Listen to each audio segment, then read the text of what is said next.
So I don't like to name names. I'm just going to say I was listening to a health professional who was making fun of people, how he really didn't like the carnivore diet, which, whatever, you don't have to like the carnivore diet. But what he was making fun of was how people will get a tummy ache from eating foods that are high in fiber. And it was as though it's like, all you have to do is just put up with it because you need the fiber. And I'm sitting there thinking, there was something else that he said too before I go on. He was talking about how, these people just don't want to eat their vegetables. And it's kind of like they just need to get over it and just eat their vegetables. And I was sitting there thinking, oh my word, you have no idea. Have you ever talked directly to someone who has had problems with vegetables? Have you ever talked to someone? Here's the thing. I loved vegetables. I was the weird kid who liked spinach. I loved Brussels sprouts. Me and my youngest daughter would get a big salad of like arugula and stuff. And oh my goodness, I liked them all. Radishes, turnips, rutabagas. Yeah, I liked everything. I could even do kale, if it was in the right kind of soup.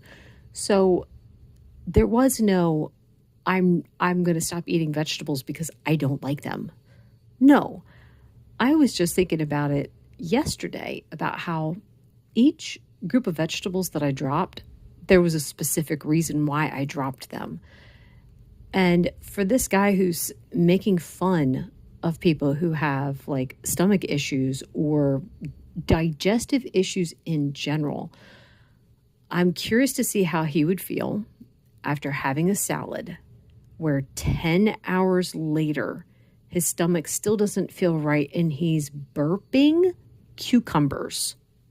10 hours. Yeah, no, that was my experience. That was before I even started low carb.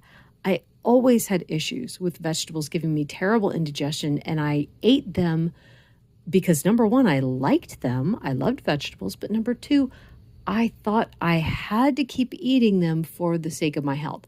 And I always thought, well, it's a good thing I like them because, I need them to stay healthy. Never mind that I felt terrible. And it wasn't until about a year in that I took on a carnivore challenge. And that changed everything.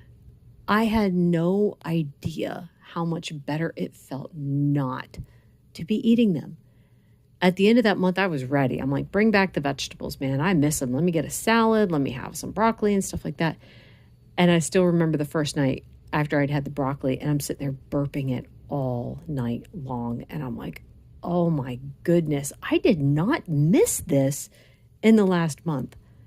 And I'm like, okay, fine. Broccoli family's out. And then over the next like 4 years, it was this group has to go. This group has to go because I just started realizing it's like, I don't have to put up with that anymore.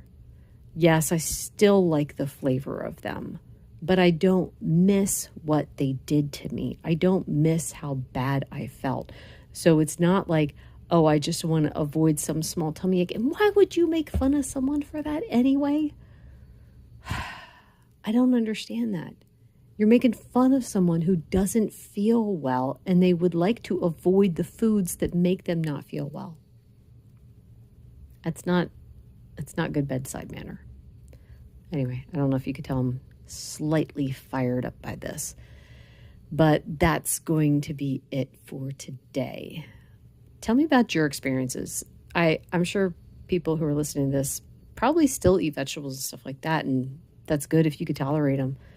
But for anyone who's quit, did you ever have someone make you feel bad for not eating the vegetables anymore? Making fun of you because you don't want to put up with it? Anyway, thank you so much for listening. Bye.